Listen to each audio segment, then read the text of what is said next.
ทัสสะภะคะวะโตอะระหะโตสัมมาสัมพุทธัสสะอิสารนังอะหังวันดามิสัพพะทาใครคือนั่นแหละนางไงใครยังย่องย่องกำสันเขาเจ้าผู้หมุนลำพลาเจ้าปาจมีควันหยาบเจ้าผู้ลวดออกคือหมอกเองอาข้าเสียนำของย่องเข้าถึงขาทางนั้นได้ชื่อชีนับก็บอกกันว่าลอดชีนั้นลอดชีบอกเองห้ามในมาเข้ามาผ่ามาควันเจ้าอันยานเสียงไปชนเช้าอยากเสียงไปชนเช้าหมอกขึ้นนามาคุณกับหางลอยพอจะนักขันเจียปัดมันขึ้นรองนะผมสั่งห้องให้ยังช่วยไปเด็กห้องช่วยไปมันไรชวนวายามาเลี้ยวเสียบเจ้าไปมือชิ้นเอาอิงเสียงทักเสียงพารามูชาปองโตชนแนบนนาชวนวายามเลี้ยวชิมเลี้ยวต่างเก่ากาปานามาผมวมไล่ไข่มันเลือเสียไล่ขาดตั้งพวกผมไว้จังในผู้ชายยังมุนแล้วเอาชิบเจ้าไปมือชิมเอาอิงเนี่ยอิงเสียงตักเสียงฟ้าอิงเสียงตักเสียงพาราหน่อมอนคุณเกียนเจ้าแล้วยาปันเพียเดชังลาลาขาดังมัวจางเมื่อเอาเหมือนเยอะเรามาวางตามวยจุนแนวัฒนาข้ายังกันโตผู้ข้าจิงพิยาเกียนเจ้าผู้ขอนฟังเนียวเลือเสียนาและกระดังกันนาต่อธรรมวงเกียนเจ้าไหลข้าพึงทำอภิธรรมโมมีเปลี่ยนอะไรยามตายเอาใครยังเอาตัวเอาปูว่ามาจูหมดโดดดำดังเข้ากันโตตลาเจ้าวินัยย่อขาดดำอาเคียขาดดำความย่ออิงเพียงพื้นนาเสียงตลาน้ำความทำยัดนาข้ายังกันโตข้าเป็นนาตราโตเจ้าตั้งเส้นผู้ใจเงาเลือเสียงในกาเวปิดกาสปิยุเกียนเจ้าผู้ขาสวนโอข้ายังยอมคำจำเขียนนาที่ยอต่างเก้าก่อนเลือเสียงในอริยธรรมขาลายก่อนไหลป่าก่อนออกขาดไว้ชียอวันนำข้าเป็นสังขารยามยักษ์เห็นพ้นเสียงที่ไหลช้ำยังจวนข้าจองพบโบไว้จางในยามมักบังยังมุ่นเที่ยวอริยสังขารลายตัวลายปานหน่อมวนขุนทดญาติเลือเช่นนั้นไปกาและขาดกันตัวและสมุทัยสังขารลายตัวลายปลาดำยันอ่อนทุนสมุทัยสังขารเมื่อในวันไหนข้าจองพบโบไว้จางในผู้สยามเอาสวงว่าเขาเป็นผู้สูจัดในอีกจัดนาช้างเฉาก็เป็นพระราตลาชังคาผัวสาร้อยแก่นกลางลงอยากเพียงอยากปื้อร้อยเด้อเลือเสียในมาตาพิดาสองป้าและกระดังโมซากระดังลงอาเสียก็เป็นพ่ออีกเมียข้าจองผู้หมู่ไว้จากในผู้เสียหินเตอตินคำบังคมโดดังเลือเสียในไปกาพุภาษาสัมมาทานสมุทรสันตังปิญญากังนาเรียนจะมันไก่พ่อในก็สิบเขียวไปมือที่เนื้อเอาเงินเดียวหวังกระจอหมอกเงินใส่หมอกเดียวไว้ที่กันข้าดังมากันต่อและอริยมากันต่อพระราตลาสังฆาอริยมาตาปิตาเสียสัมมาก็มยามในจุวังกันต่อพระปิณเจ้าตระโตเจ้ากันต่อสังฆาโตเจ้ากันต่อพ่อเมียชมเจ้าเสียผ้ายศเจ้าเชื้อสวงเลี้ยงนั่งแล้วกินน้ำข้อยุบย่องสองของมือขมาต่างชีวข้าตังย้อนยานตามผ่านช้างเลี้ยเพเขียนสีนายเมืองคนก็อย่าหลงหลงขีดคล้องไว้ท่าวาจีอาเปียดมันหัวเปียดกายาเปียดเจ็บจางฟังสารปีวันเลี้ยงก็ยังอยู่หมู่มีกาน้องกัน เมื่อเดียวว่าในข้ายังพบหมู่ไว้พุทธาธรรมะสังขามาตาเสียพระยอดเจ้ามันปิวมาน้อยเว้อันลาสิก็เลยก็เลยพีเลยเปียกแก่จัดลาวงเขียนเจ้าแก่มันพื้นทางข้าพ่อสงได้ความจำเลยลอยปล่อยดละหมดตัวตั้งต่างเก้ากันเพราะดละเจ้าระยานางานเจโทษจอจิตนาตะเก่าเขาวันผู้เมืองเจียมเกี่ยวยาลีเมชีมันนอพออยู่ความคำจึงมาปักเปิดใครถ่อมใครมาความกำยัดสปียุเขียนเจ้าเอ๋เปิดปางมาเตรียมมันหนุ่มเท่าเจ้าขาวเขาผู้โคตรเอาฝั่งโลกเมืองเจียมหัวโควันร้องเป็นชายยิงใจวันมงกาคือฟ้าวันร้องว่าคือฟ้าหนองนวลป่ามงและยังดูตามปีในวันผู้หิรู้ตัดสู้ด้านสิ่งเปิดย้อนยินในเอาก็สมัยยิ่งยกโจความเสียงคำเลี้ยงพลาก็ตันเกลินอ่ำชุกก็ตันเกลินอับชุกปนมันยันทุกคนเอามือในเขาเปลี่ยนมือดันมันเลี้ยววันนั้นยาเชตังขี่ช้างเลก็นั่งเกลินสีตัวเขายังสุกหน้าหูสุกข้างสุกโตสุกเจอแปรแข้งขาเตรียมยิงเตรียมใจจ้าปีนสามปาก50มาเก้าเขาวันเลือน3เอาจืนขึ้นใน14ตะเลียงหน่วยวันถอยวันยาวันธรรมะเทศนากลางเจ้าเงาเขาก็ปันตังคุณตังนางก็ตันดีจองกุรองเลยเนาะอันไว้เฮ็ดดีก็ตั้งดีปัญหาถึงชิงเฮากาจะมองหรือยาเขาเฮ็ดยัดก็ตั้งยัดอะไรช้างขาดจองรองอายุเขาเฮ็ดยาก็รอเลยกุมดานาเลยจอมชอกไหลถ่าปานคนปานผีเขาเฮ็ดนาดีก็ตั้งดีจอมปันปานผีปานก็นำการนี้มาว่าพักตั้งห่างน้องยาวจองว่าคนคนนอเมื่อเราเช่าเชียชุงเอาวันสามปานบางปอกตกผ่านบางปอกตกขี่บางปอกตกดีบางปอกตกชื่อก็ขมันปีนำนา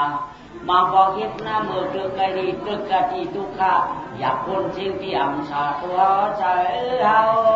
บางปอกเฮ็ดอยากก็อ่ำกัดกู้ศูนย์นั่นเลยจำชาเลยจำกว่าร้อย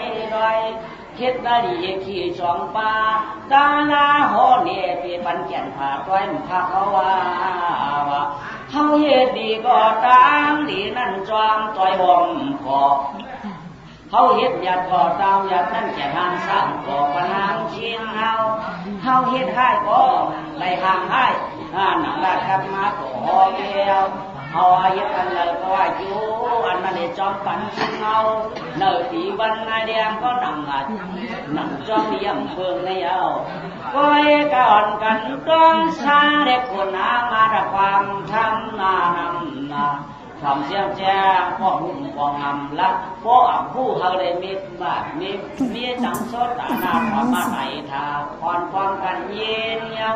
ก้อยกาพุทธิโอเดียมนักการนำหน้าพ้นเสียงที่หลายฐานมามยาพองยวนยิงอาใจต่างหลายแก่นั่นจองห่ำหูที่แบนเชียงเขายังวางยึดทายเสียงวางยึดคือเชี่ยชายเสียงกว้างชางไม่เปลี่ยนย่องรูปก่อน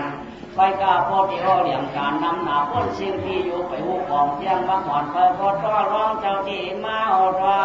ไฟกาไว้ก็ได้เป็นผู้สูนิสัมสาพระจันเนจันนาเขาก็จับชาวางหย่อนเป็นด้วยเก่ามาในพระพอปักเป้าเจอใจจับงาการดีความรู้แก่นกับไว้แก่นไว้ช่วยมึงกามือเดียวเขาก่อนกันนาดักวางเย้าขานเสียงคำอย่างร้องไม่เป็นช่วยลูกวันเขาก็เปิดถ่อมเปิดมัดที่ดัดเป็นคอเมื่อหน้ามีหย่อนเปิดพอตองเปิดมองเทียงขันหน้าตีมาลอยตาอ่อนลอยมันน้อผู้ถ่อมยินตะลาวเขาตั้งมดตั้งเชือกผู้ตัวหางหนอกเนื้อมึงเชี่ยมหลวงเขาปัดปืดผู้วันผู้นาเชื่อเลยเผียวมาเฉลียวกันมาถ่อมตลาดตกพระเปียกเศร้าถ้าอะไรเขาคิดเขาเจอตัวเผยชิงมันกับวันตาเมื่อหน้าเพื่อกาหมูน้องหมานป่าน้องอยากจะเท่าดีแล้วจ่อเลยมาเกิดเป็นคนทบศาสนาพระเป็นเจ้าเพราะว่าหมูน้องหมานป่าน้องอยากจะเท่าดีไหนมาเกิดเรียกติทบศาสนาพระเป็นเจ้านั้นเขาจะพ่อหูกินหูแล้วนั่นนับต่อหรอญาติอยู่เนาะ ศาสนาพระเป็นเจ้าแหลมเจ้าหวังย่างย่าอย่าอู่ก็เป็นคนพุทธศาสนาเมียก็เป็นคนพุทธศาสนาเขาสร้างเกิดอย่างเป็นคนมาป้อมเชิงย่าก็สร้างย่างก็กาเปี้ยใครเป็นชื่อคือพุทธศาสนาบันไดสิดาก็มันย่างก็เนาะเตี้ยนำย่าในนี้กันละลาในเตี้ยห้องกองเสือนั่นเป็นห้องย่าศาสนาเขาเป็นคนเพราะห้องกองเสือละลาในห้องย่าอย่าเนาะเพราะเขาเป็นคนในเขากองเสือในเขาไก่ย่านั่นยาวก็เพื่อว่าเมื่อสังเสียถ้าไก่ยิงใจชิงได้เขากูก็ตาตีว่าคนนั้นเนี่ยญาศาสนาได้ตีผู้จักกำเนิดมันผู้จักหลายเมื่อสังก็ย่อเขาก็ย่อภาษามันก็ย่อป้อมไปผู้ดีๆนั่นมันไปหันดีๆป้อมหันดีๆก็มันไปผู้ดีๆเนาะภาษาเมื่อสังก็ย่อมันมีฐานหน้าศีลากูเมื่อไว้กาทีกับไว้กาสานั่นแหละมันเปื้อนกันทีอันไว้มันไว้กับเอาเนาะมันเปื้อนกันทีไว้มันไว้ที่เรียกว่ามันเปื้อนกันทีไว้มันไว้อะไรภาษาเอาในใบหางพระเป็นเจ้าโครมาเนาะมันใบหางพระเป็นเจ้าโครมาดีว่าเนาะอันเขาเลยหนาชาโคกะเนี่ยอันเขาเลยเฮ็ดเลยชาผู้สูงได้เป็นตาหน้าอันนั้นได้แก้อะไรกันตั้งหมดตั้งเสียงได้เปลี่ยนสีละเนาะไว้กับภาษาต่างมิ้วมีตาหน้ามีสีละมีว่ามีไว้กับภาษาต่างชื่อต่างมิ้วนั่นเปิ้นเฮ็ดเนี่ยเปิ้นรู้พวกเฮ็ดว่าเปิ้นรู้ชี้โยงว่าเปิ้นเฮ็ดตาเฮ็ดตังว่าเปิ้นเฮ็ดน้ำหมอกน้ำขุมว่าอันใดเปิ้นเฮ็ดตาไปปันกันว่าเปิ้นห้องเฮ็ดตาหน้ายาวเนาะย่อก็ได้อันเปิ้นย่างเปิ้นกำหนึ่งพวกก็เปิ้นหนึ่งเมื่อได้เปิ้นกำหนึ่งเชนก็เปิ้นมีสีด่างเหรอสินบางมังที่ว่าภาษาเนี่ยเปียกกันเนี่ยถ้าเป็นสินบุกสางก็อย่าภาษาเนี่ยกินเหล้าเนี่ยถ้าเป็นสินสุรางก็อย่าภาษาเนี่ยเอาลูกเอาเมียกันก็จะเอาผูกันเนี่ยก็ถ้าเป็นสินกามีก็อย่าสินภาษาเนี่ยรักกันเนี่ยก็ถ้าเป็นสินอตินางก็อย่าภาษาสังก็ย่อคือว่าหรือสินหาเนี่ยมีสังเลยหรือไรเนาะหรือไรตื้นหรือไรเหี้ยอย่าไปว่าภาษานั่นดีนะภาษานั่นดีนะใหญ่ว่ามีเตียนเขาอยู่ยำไว้เพราะอยู่ยำมันนั่นดีกูเนี่ยลำเดียวเนาะภาษาสังก็มันถึงมีสินกูเบี้ยวอย่างอันจะว่าเพื่อนภาษาเนี้ยนั้นมันมีสินภาษาเนี้ยนั้นมันได้กินอย่างไรกับภาษามันเป็นดีเนาะไว้การตาหน้าผ่าตาหน้ามันเป็นดีสินผ่าสินมันนั่นจะเป็นสินหาเมียเรียวโฮมกันยาวตาหน้าก็โฮมกันยาวชีราก็โฮมกันยาวไว้ก็อายุพวกกูมันไว้ยาวโฮมกันตีฮอตีเปี้ยวนั่นโฮมกันเตียนเอาลัดกว้างนั่นรองฝ่าทางไปมันเหมือนกันไว้ยาวเนาะตะกาวเขานอนหิเจียนจ้านั่งเรียวผ่านด้วยสีกรรมนะชินเขาศาสนาพระเป็นเจ้าโครมาเขาได้ชินนั้นมีเป็นสี่ห้าเส้นชินสี่ห้าเส้นได้เขาได้ช่างกำเต้น่ะปันเขานำน่ะเนาะปันเด่นนำน่ะนั่นน่ะเพราะปันเด่นนำน่ะก็เด่นกับมันใครเอาอิ่มกาวอยู่จังหวะก็ได้กำชินกำเต้กำเด่นน่ะย่อภาษาเพื่อนเลี่ยมกำน้ำช่างกำเอาหนึ่งเส้นเพื่อนได้เพื่อนพวกกำเด่นเพื่อนกำมันกำเหลวนี่มันเกิดเช่นนี้เนาะเขาว่าภูมิจามเตียงถามได้กระเขาเพราะเขาอิดเขาหนีเนาะเขาในเขากำศีลแล้วน้ำได้ป้อมอื่นนี่แหละเขากำไปอยู่ในกรุงพ่อเขาเปิดด้วยนั่นเจ้าเจ้ก็บางเขาว่าเขากำศีลดีนี่เขาช่ำตันนั่นเนี่ยเขาเจ้ห้องวัดตานั่นรู้ตรงว่าเขาเนี่ยมันมีเป็นห้าเช่นกรรมอันเด่นกรรมอันเด่นกรรมการอันเด่นเนี่ยเนาะมันเตี้ยมันเตี้ยที่มันเตี้ยก็เปล่าเขาเป็นนำหน้าที่ทำกรรมไรเชิงกรรมก็ซ้ำกรรมไรเชิงบาไรเชิงแก้งไรเชิง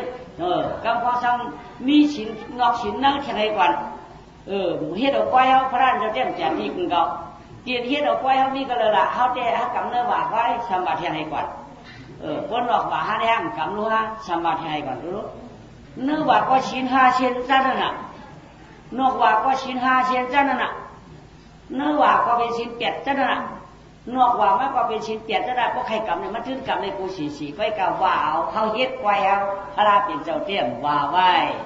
เนาะ ปตกอะไรเนื้อว่าโตลึกนานี่ก็พร่ำว่าปตกดอกหวานก็ลึกออกง่ายนานี่ก็พร่ำว่าอันไหนมีที่เขาโวยผ่านเอาไว้เอาโมว่าเอาไว้เขาสับตาหัวขึ้นมาจะพลาดก็เอา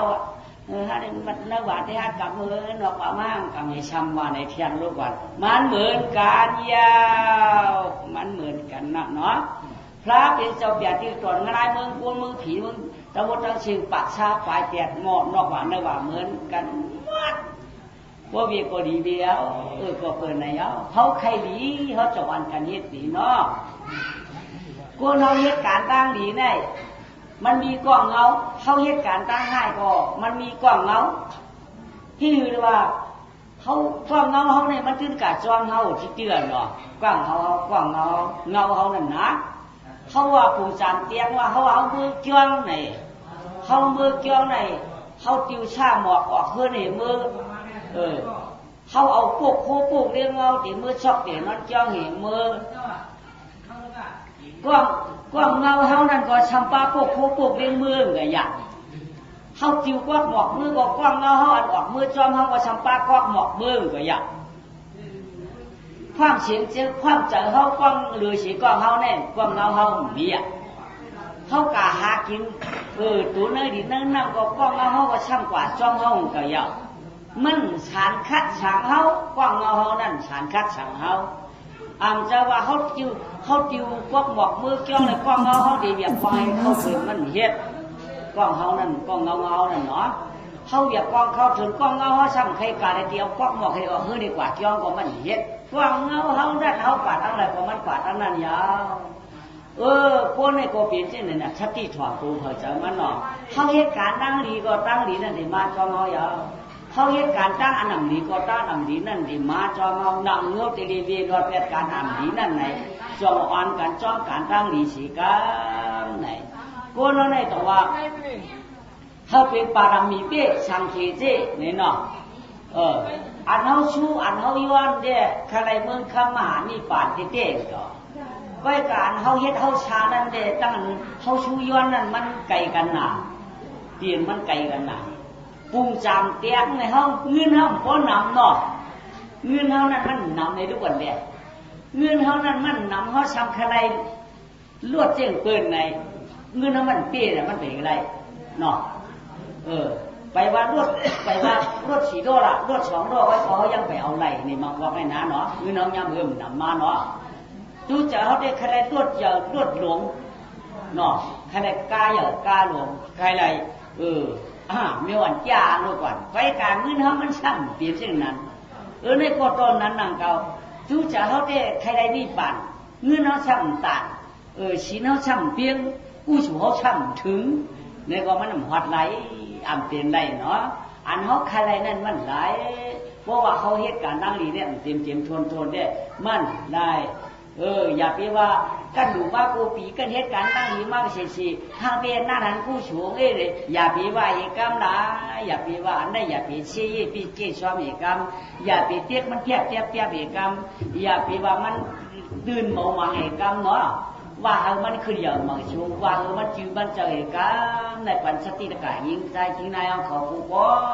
ก็ในเปลี่ยนตลาดตึกสอนเจ้าเนาะรวงไปมากำไนจงว่าการกู้สูตั้งเดียวในพอมันมาจ่อยเป็นกู้บกการตานหน้าในพอมาจ่อยเป็นสื่อไหนมันมาจ่อยเขาในพังดีมักมีดีเป็นกัดเย็นช่างฉามาจ่อยเนี่ยมีตีจาระที่พุ่งดันพัวโยตั้งหลีไอ้เปิ้นมีนั่นเขาเป็นโปเลี้ยงเปิ้นเป็นแกนเป็นหูเป็นตูอุบปึ่งเนื้อเปิ้นอันนั้นเป็นกู้สูตั้งหลีเขาจ่อยเอาหน่อเขามักมีดีเปิ้นเนาะโยกันไหนอันเขากัดเจอเขาช่างสามมีโยกาช้างเนื้อหนังเขาเขียวพันวันหน้าก็ของโชว์หงมูด้วยมีเอ็นมีแห้งเขียวก็เมียงหูก็หมดตาก็ช้างก็จืดใช้ใจเขาก็มีเตียนเจี๊ยบปันแสบช้างเนื้อหนังเขาก็ปังเขาไว้ฉุดคือก็ได้เนี่ยเป็นกลุ่มศีลาเขาจ่อยปันเขายาวเนาะในมือเขาทุบยาศาสนาในเลยตีช้างฉาเสียงไหนยาวย่อกำไรช่างตีมาใครแทงเนี่ยปัญหาผู้มัน คนเฮาไหนพวกมีศาสนากาเกิดก็เลยก็ไล่ว่าเนาะพวกมีศาสนาในตัดที่กาเกิดที่ต่างที่นั่นขยับไปเนาะกาเกิดที่นั่นไม่นั่นตอกว่ากาเกิดที่นั่นบอกนั่นมาว่ากาเกิดก็เลยก็ยอดขึ้นอย่าไปที่ได้มีพ่อแม่ได้ที่มีที่กะที่สันติดีสันติเนี่ยเลยที่กะที่จัดที่ผ่านก็ยอดกัดเกิดจัดที่มีก็ยอดกัดเกิดจัดที่เปียวก็ยอดจัดที่ทุกข์ก็ยอดที่ได้กาเกิดพ้นที่กาเกิดที่ก้นขึ้นเอาเนาะเพราะศาสนายังมีอยู่เนี่ยเพราะศาสนาพระเป็นเจ้าเนี่ยมีอ่ะเพราะไหนเนี่ยมีอันเฮียนหามันไหนเนี่ยกลางเจ้าเผยจิตเผยจิตมันใครเตะก็เลยเตะใครมีก็เลยมีใครออกก็เลยมันออกใครเตะเนื้อหมอกใครเตะเนื้อตุนใครเตะเนื้อดำใครเตะเนื้อก็เมียวสังก็ย่อมันจุดเตะอะไรกูตีเพราะศาสนาพระเป็นเจ้าเนี่ยมียาวเนาะย่อครับได้ตีมาใครเนื้อสิ่งตื้อมือเลยเนี่ยตีมาใครเนื้อสิ่งตื้อมือยังนั่นใครเนื้อปราณาสีกันเนาะเบิ่งอย่างอีกหนึ่งไหนแล่เหมือนนั่นเมืองลงเติงกาเจียวคำปราณาสีวันเฮิงเมืองเปียวเกี่ยวเนียนก้นเชียงที่เฮินที่ป้ายังเหมือนพวงพึ่งเมียงดอกเมืองปราณาสีนั้นขึ้นเฮินขับจับกันว่าเป็นทับเป็นชาไว้สะบันพึ่งเมียงว่ะมือเรียงมือคำมือกล่องมือเสียงก้นน้ำมูชีคนเหลียในที่โลไว้เก่ากะเมื่อมาเก่ามาเมื่อกว่าวันโกหุ้งมือโกเสาเผยโกจ้าน่ะหลับถักเมื่อย่างนั้นเนาะ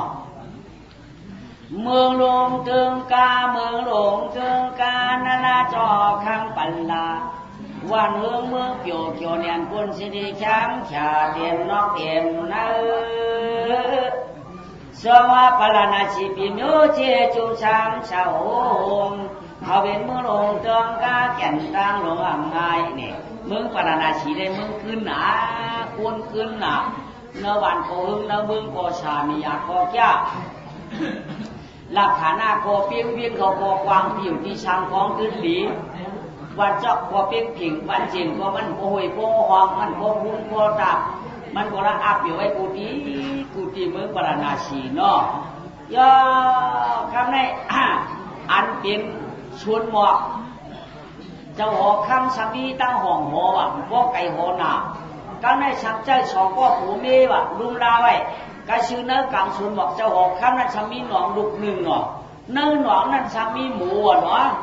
มีหมู5 ป้าเนี่ยว่ะหมูลึงหมูเลี้ยงหมูของหมูเขียวเนาะดีดูดีตัวไม่ก็จอมผังนั้นสามีชวนหมอกตีตะวันหมอกผมเมียวไม่ขาสองก็ผัวเมียก็เปิดลุงลาก็มีหมอกมาไหนเอามือชักเจ้าหอกคำเขาหน้าหอกคำเขาเนาะเพราะว่ามีหมอกมาเมื่อไรก็เอามือชักเห็นอันนี้ยาทำไง เอามือชักปันเจ้าหอกคำเขาเห็นอันอยู่สิเนี่ยอันวางเอาได้ตีลุงไม้ออกทำไงตีลุงไม้ออกเพราะว่าการคุยเนื้อสิ่งเติมมึงเลยก็ไปเปลี่ยนเพราะเจอมันเจ้าตีลูกตีเปลี่ยนลูกเขาก็ไปใครตีเปลี่ยนลูกก้นนี่ไว้ก็ปรมีตีเปี้ยสังขีก็เชี่ยวตีเลยลูกตีเปลี่ยนก้นเปลี่ยนใครลูกตีก้นวันนี้เนี่ยเจ้าร้องเอาต่อตัวไปตัวมันตัวย่าก็ชื่ออันเป็นชวนหมอกเจ้าหอกคำหลวงเจ้าห้องหอในหนอซ้ำเนื้อหนออันซ้ำหมูซ้ำเขี้ยมน่ะซ้ำไม่มีหมูขาวหลงเนื้อมีหมูขาวลงหนูนึกเข้มกองเข้มหนากำนันอันเป็นอารมณ์ก็ต้องรัดเป็นปันนี้มันจะว่าว่ากะตัวพวงนวลพิธีลงเมืองโกนเยาที่กุนจางที่ขี้นา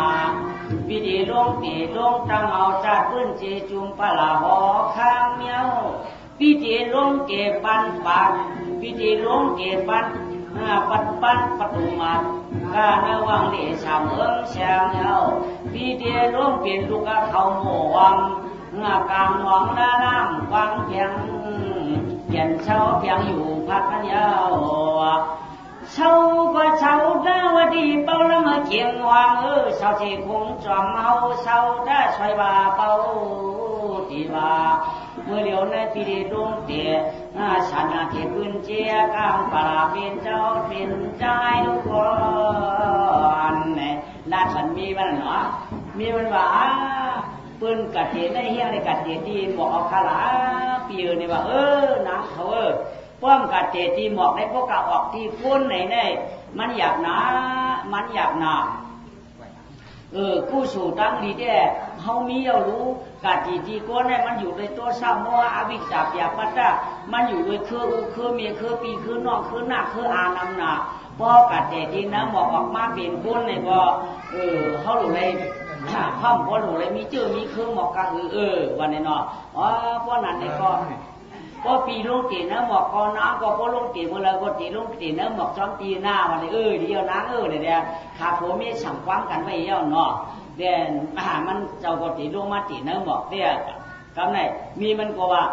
ว่าที่คุณลีจวงใจข้านางยอดโตหายก็เพราะว่าลงชู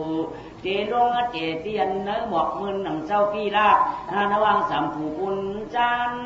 ว่าเตที่เนื้อคนเนี่ยมันมีหน้ามีอามีป่ามีลูมีปอยมีเมยอยู่เกพยาถูนำนายเอา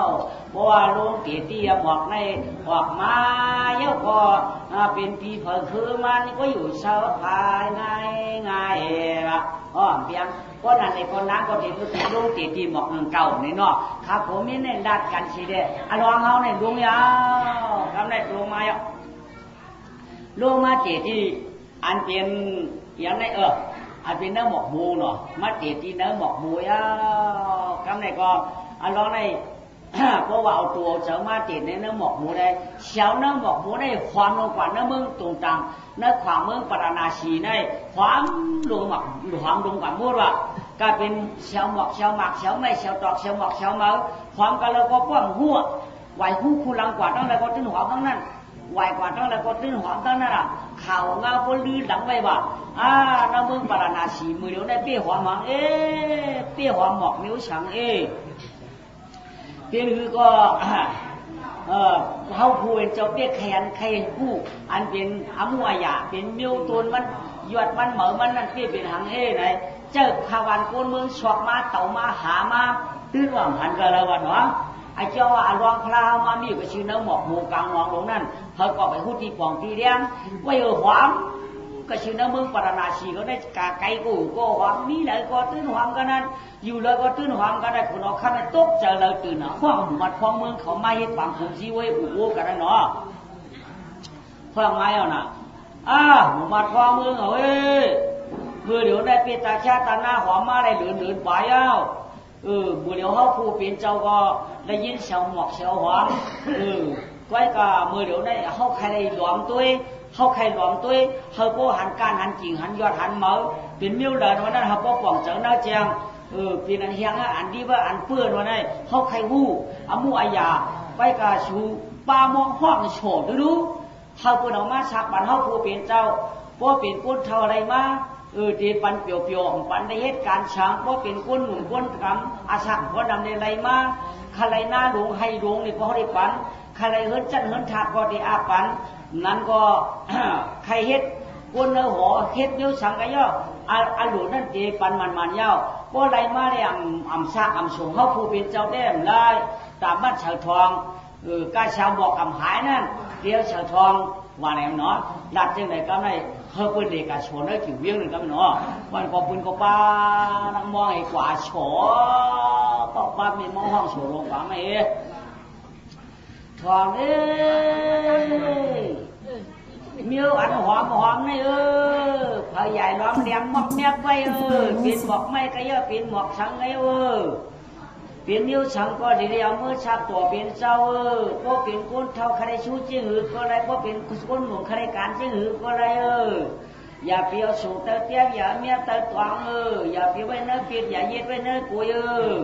มีก็เลยก็มือเปียอย่าไว้เนื้อชาอย่าไว้เนื้อช่วงเพราะว่าเอามีอยู่เดียวหมอมือหมอเหนียก็ไหนตัวเป็นเจ้าชามิ่งต่ำตายเตรียมเดียวไว้หลายๆข้ามือเดียวได้เป็นชื่อก็เดียวมือชักกันเจ้ามือเหยอะคุณเอาข้าเมาข้าเจ้า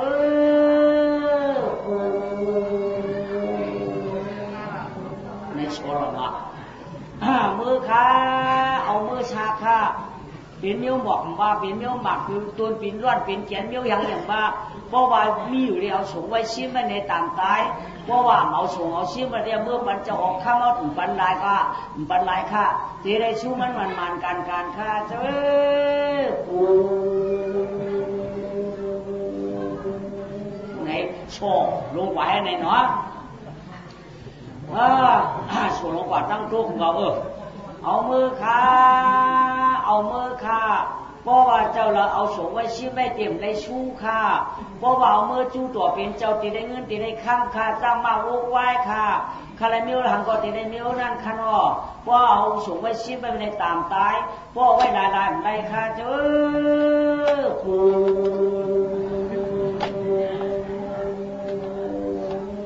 ไหนเธอหาก็หันเนาะเธอหาก็ตื้นหาหนังบอกไหมว่าได้5 เดือนได้6 เดือนได้7 เดือนได้8 เดือนก็ไงชับขึ้นมามีใบกายจาก2 เท่า